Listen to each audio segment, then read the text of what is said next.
दुनिया जजमेंटल है। हर कोई हर वक्त हर किसी को जज कर रहा होता है, और तब तो और भी ज़्यादा जब कोई सेलिब्रिटी की हैसियत रखता हो। लेकिन जो अपने दिल की सुनते हैं और दिल पर यकीन करते हैं, अंत में दुनिया को भी उन पर यकीन करना पड़ता है। हर प्रेम कहानी समाज की अदालत में दुनिया के बनाए नैतिकता के नियमों और मानदंडों पर खड़ी भले न उतरे, लेकिन प्रेम के इतिहास में वो अमर है। मोहब्बत की किताब से कभी न मिटाए जा सकने वाले हरफों में लिखी ऐसी ही एक प्रेम कहानी है हेमा मालिनी और धर्मेंद्र की। देश के दो सांस्कृतिक ध्रुवों, भाषाओं और परिवेश से ताल्लुक़ रखने वाले दो लोग तमाम विपरीत परिस्थितियों और परिवार के विरोध के बावजूद इतने करीब आ गए कि वक्त का कोई भी तूफान उन्हें अलग नहीं कर सका। फिल्म पत्रकार, क्रिटिक और लेखिका भावना सोमाया ने हेमा मालिनी की जीवनी लिखी है। Hema Malini the authorised biography. इस किताब में हेमा मालिनी के जन्म से लेकर उनके फिल्मी सितारे बनने तक के पूरे सफ़र की दास्तान को बहुत साफगोई, मार्मिकता और आत्मीयता के साथ बयान किया गया है। तमिलनाडु के एक ब्राह्मण आयंगर परिवार में जन्मी हेमा मालिनी कैसे अपने उम्र से 13 साल बड़े, पहले से विवाहित और 4 बच्चों के पिता धर्मेंद्र के प्रेम की डोर में ऐसे बंध गई कि कोई गांठ, कोई तलवार उस धागे को तोड़ नहीं पाई। 1963 में एक तमिल फिल्म से हेमा की फिल्मी करियर की शुरुआत होती थी। 1970 में उन्होंने धर्मेंद्र के साथ पहली फिल्म की, तुम हंसी मैं जवां। उस वक्त हेमा मालिनी की उम्र 22 साल की थी और धर्मेंद्र 35 साल के। हेमा ने अभी अपने कैरियर की सीढ़ियां चढ़ना शुरू ही किया था और धर्मेंद्र पहले से शिखर पर विराजमान थे। 22 साल की लड़की धर्मेंद्र के अदम आकर्षण का मोह संवरना न कर पाई और धर्मेंद्र के प्रेम में पड़ गई, लेकिन दोनों ही जानते थे कि उनके रिश्ते का कोई भविष्य नहीं है। मुंबई आने से पहले पंजाब में ही 19 साल की उम्र में धर्मेंद्र की शादी प्रकाश कौर से हो चुकी थी, जिनसे उनके 4 बच्चे भी थे, 2 लड़के सनी और बॉबी और 2 लड़कियां। प्रकाश कौर बिल्कुल घरेलू किस्म की महिला थी, जिनका जिक्र धर्मेंद्र की सार्वजनिक जिंदगी में ना के बराबर था। धर्मेंद्र ने कभी किसी फिल्मी इंटरव्यू में उनके नाम का जिक्र तक नहीं किया। वो कभी अपनी पत्नी के साथ किसी अवार्ड फंक्शन, पार्टी और सार्वजनिक समारोह में नहीं नजर आए। उस समय के पत्रकार लिखते हैं कि यहाँ तक कि मित्रों के घर होने वाली निजी पार्टियों और महफिलों में भी प्रकाश कौर कभी धर्मेंद्र के साथ नजर नहीं आई। आखिरी बार धर्मेंद्र ने प्रकाश कौर के नाम का जिक्र सार्वजनिक तौर पर तब किया था जब वो साल 2004 में राजस्थान के बीकानेर से बीजेपी के टिकट पर लोकसभा चुनाव लड़ने के लिए अपना नामांकन दाखिल कर रहे थे। वहां उन्होंने सरकारी फॉर्म पर पहली बार पत्नी का नाम प्रकाश कौर लिखा, जिसे लेकर उस जमाने में काफ़ी विवाद भी हुआ था। खैर, हम बात कर रहे थे हेमा और धर्मेंद्र की प्रेम कहानी की। अपने ज़माने के नामी सुपरस्टार संजीव हेमा मालिनी से मन ही मन बहुत प्रेम करते थे, लेकिन अकेली, संकोची और चुप्पे किस्म के संजीव में इतना साहस नहीं था कि वो खुद हेमा से अपने प्रेम का इजहार कर पाते। हालांकि हेमा ये बात जानती थी कि संजीव को उनसे प्यार है, लेकिन संजीव ने कभी नहीं कहा। भावना सोमाया अपनी किताब में लिखती है कि संजय कुमार ने अपने प्रेम का ये पैगाम लेकर जितेंद्र को हेमा मालिनी के पास भेजा, लेकिन हेमा ने इनकार कर दिया।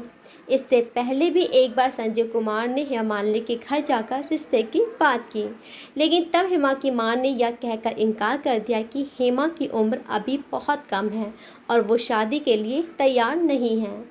बाद में जितेंद्र खुद हेमा से प्यार कर बैठे और उनसे शादी करने के लिए इजहार किया। इस बीच हेमा और धर्मेंद्र लगातार फिल्मों में साथ काम कर रहे थे। उनके प्रेम लगाव का आकर्षण का तार भी जुड़ा था, लेकिन हेमा आगे इस रिश्ते के बारे में कुछ सोचे उससे पहले ही धर्मेंद्र की शादी और 4 बच्चे में दीवार बनकर खड़े हो जाते थे। एक बार तो हेमा अपने डर को जीत भी ले तो उनका परिवार किसी भी हालत में इस रिश्ते के लिए तैयार नहीं था। शायद ऐसे ही किसी उलझन और ऊहापोह की स्थिति में हेमा ने सोचा होगा कि जिस राह जाना मुमकिन नहीं है उसके सपने देखने से क्या फ़ायदा। इससे अच्छा तो मैं किसी अच्छे कुंवारे लड़के से शादी करके सेटल हो जाऊं। शायद इसीलिए जितेंद्र के कहने पर हेमा मालिनी चेन्नई में उन्हें अपने परिवार वालों से मिलाने और जितेंद्र के परिवार वालों से मिलने के लिए तैयार हो गई। ये 1974 की बात है। भावना सोमाया अपनी किताब में लिखती है कि हेमा और जितेंद्र बेंगलोर में उस समय फिल्म दुल्हन की शूटिंग कर रहे थे। शूटिंग के दौरान दोनों काफ़ी करीब आ गए थे। फिल्म की शूटिंग खत्म होने के बाद हेमा मालिनी चेन्नई चली गई जहां उनका घर था। जितेंद्र ने भी अपने माता पिता को मुंबई से बुला भेजा। अब चेन्नई में हेमा के घर पर दोनों परिवारों को मौजूदगी में दोनों की शादी की बात होने लगी थी। लेकिन वहां दूर मुंबई में बैठे धर्मेंद्र को इस बात की खबर लग चुकी थी कि हेमा जितेंद्र से शादी करने जा रही हैं। इसकी वजह भी वो बेखूबी जानते थे। लेकिन धर्मेंद्र हेमा को खोना नहीं चाहते थे। भावना सोमाया लिखती है कि उस रात हेमा के घर की फ़ोन की घंटी पूरी रात बजती रही।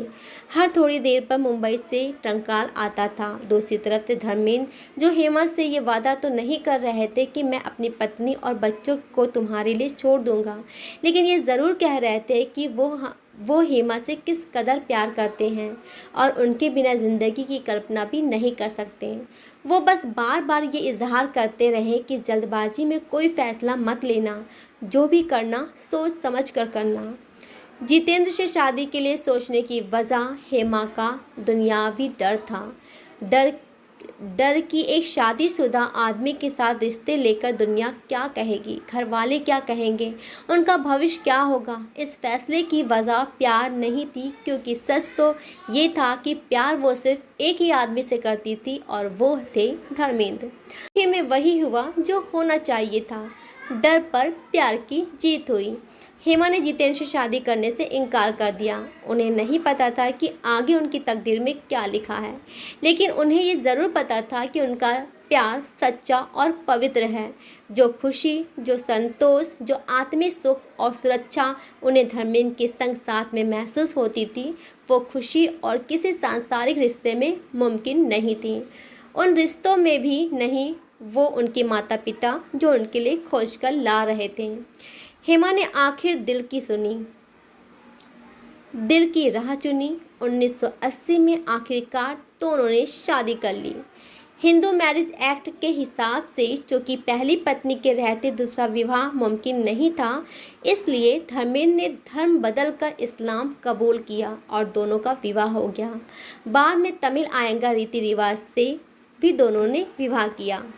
आज उनकी शादी को 41 साल हो चुके हैं। उनकी 2 सुंदर बेटियां हैं। हेमा मालिनी ने प्रेम का एहसास किया, दुनिया और अपने घर वालों के खिलाफ जाकर शादी करने का साहस किया, अपनी मर्जी की ज़िंदगी चुनने का साहस किया। लेकिन वो हिंदी सिने जगत ही उन उंगलियों पर गिनी जा सकने लायक अभिनेत्री में से एक है जिनका जीवन और काम शादी के बाद नहीं रुका।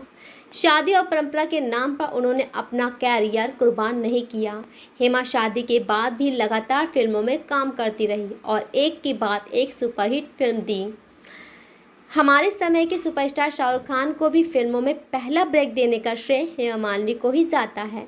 उन्होंने भरतनाट्यम करना नहीं छोड़ा और आज 74 साल की उम्र में भी स्टेज पर परफॉर्म करती हैं। राजनीति में भी सक्रिय हैं।